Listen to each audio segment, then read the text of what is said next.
Okay, so let's take this further with some equations to make sure we understand why the deep water hugs the western boundary and what is the difference from the surface Ekman forcing and the Sverdrup circulation which we used before.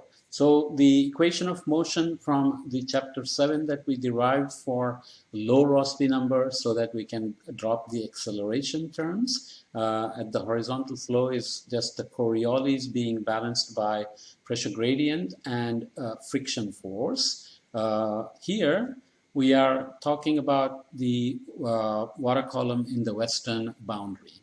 Okay, we already know that from observations that the deep water is flowing west from the Jin Seas and going down along the western boundary.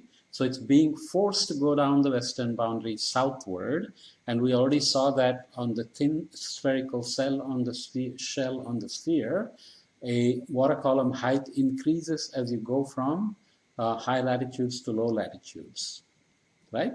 You remember the diagram we draw with D as the Taylor column, and we showed that it is taller as you go towards the equator, right? So if it is going south and it has to stretch, then it should get mass from somewhere. So there has to be an upwelling and entrainment of water as it goes south to match the height of the water column, right?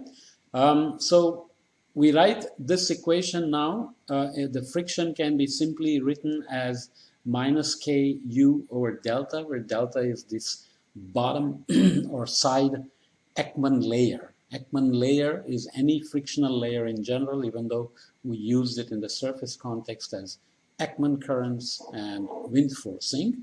So in the meridional direction, it can be simply written as minus K V over delta. Usually they are written as gradients of velocity and so on and so forth. But for this purpose, this is enough. So the x component is minus Fv plus 1 over rho f dp dx equals minus Ku over delta. The meridional component is F times U plus 1 over rho f dp dy equals minus Kv over delta, where friction we have written as minus K over delta times U. So frictional force is always opposite to the flow direction, obviously. So we put a minus ahead of the term. As before, we can take the cross derivative. So we take d dy of this and d dx of this. Obviously, you get dp dx dy and dp dx dy, so they can cancel. You get dv dx and du dy. You know where we are going with that. So you can write f du dx plus dv dy equals minus epsilon, where now we have represented k over delta as epsilon.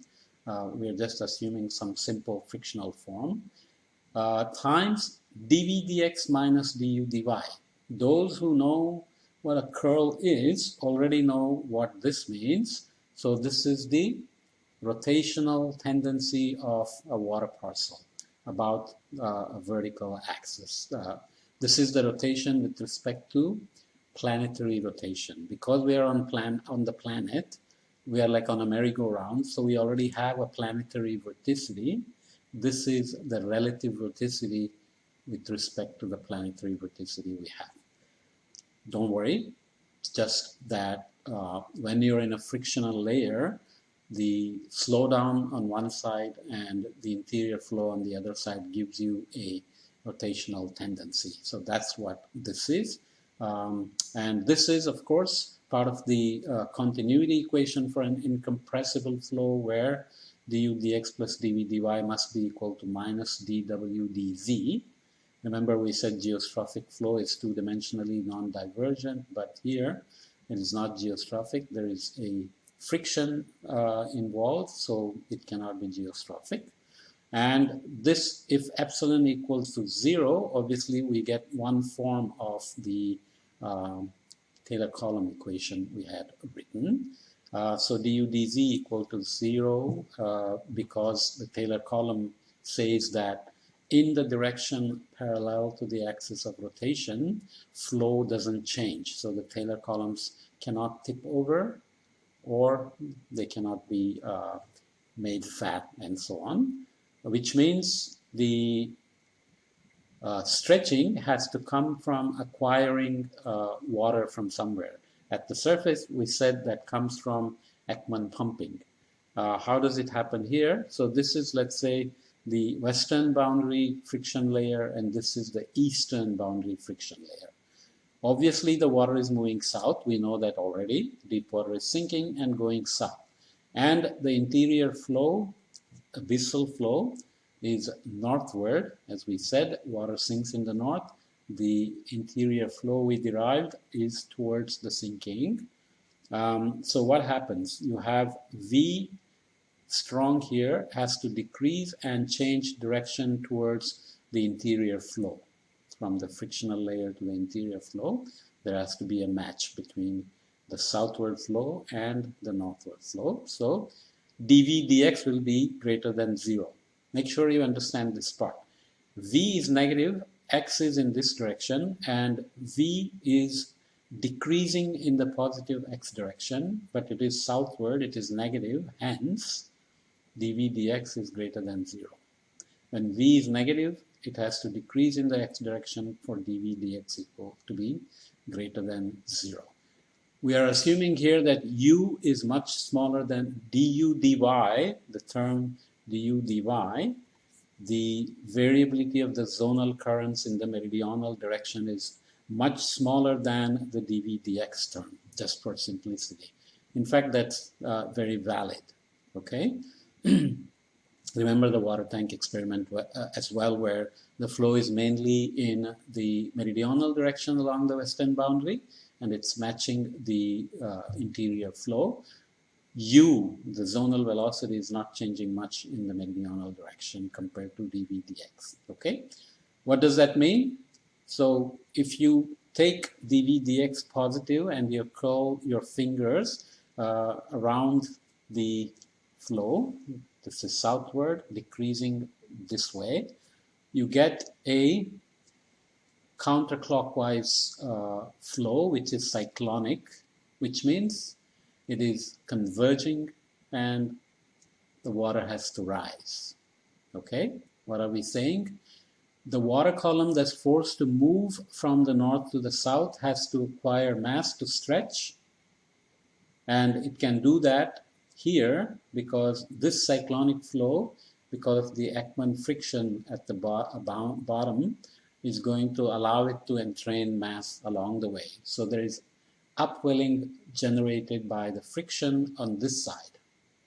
If we try to do the same thing here by putting the boundary current on the east and force the water to move south in the eastern boundary instead of the west, here dV dx will be negative because you're going from negative V and in the negative x direction it is decreasing, so dV dx is less than 0, just the opposite of this, and that is going to give you a cyclonic or anticyclone, which means water has to converge and go down, which is going to be lost from the water column. So that means the Taylor column is, or the water column will actually lose mass and get shorter, whereas what we need is that it has to get longer. It has to stretch as it goes from shallower region in the north to the deeper region towards the equator. This is the equator, okay? This is a very simple, nice argument to show why there is western boundary intensification. The water column is forced to move south from shorter height to a longer height, and it can do that only on the western boundary. You can also think of it in terms of vorticity. The vorticity being generated in the interior has to be matched by the vorticity generated in the western boundary, but we are doing it this way, which is still very clear. I hope it is very clear. Okay, so this part I'll do in the next podcast because I hope you understand the concept I just explained and not get lost. Okay. In the surface layers with wind stress curl putting the vorticity and sphere circulation creating gyres, We could explain the western boundary current as just matching the gyre circulation, also as wind having to do positive work only possible being on the west and not on the east, and verticity to match the interior wind generated verticity could only be done on the western boundary current. So all was related to to wind forcing, whereas in the deep abyssal circulation, deep water sinks and it can choose to go south either in the interior or on the eastern boundary or on the western boundary. And based on these arguments of the Taylor column, we can show that it can only do that properly. It can only do that without violating the requirements of stretching or compressing the Taylor column on the western boundary. Okay, so W has to be generated by the water column because it's being moved south, forced to move south, and it does that by frictional generation of upwelling. You can think of it as being generated by the sidewall friction or the bottom wall friction. There are papers arguing for both, but those are also not very easy to measure and show. Okay.